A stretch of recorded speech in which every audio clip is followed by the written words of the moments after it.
It has now been 1 year since the UN released the report about human rights abuses in the Xinjiang region of China. What has the follow up been like?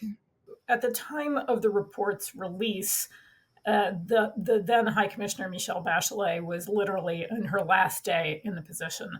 And when the new current High Commissioner Volker Turk took up the position later in 2022, he did say that there was no daylight between him and the report, that he considered it important, that he would take forward the recommendations and was invested in talking with the Chinese government about how to make these improvements.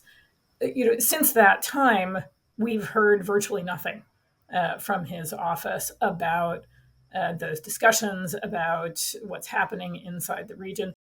President Xi made a stop in the area just last week on his way home from the BRICS summit. What message was he trying to send? It's hard to imagine that the timing of his visit is a coincidence. He had a significant delegation with him in the course of his speech. So it's hard to see that this visit was not designed to try to preempt concern, both on the anniversary of the UN report and as we head into a stretch in which there should be heightened scrutiny of the Chinese government's policies at different UN human rights bodies. Aside from scrutiny from the United Nations, what else can be done? I think there's a foundational point, which is that the Chinese government has committed progressively worse abuses over the last several decades, in part because they haven't faced any serious consequences for having done so.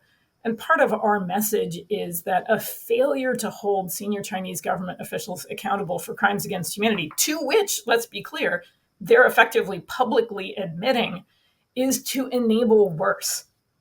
And so if we don't want to find ourselves in a position 10 years down the track with even more serious or even more widespread atrocity crimes, it is imperative that governments take the kinds of steps that will deter these policies now.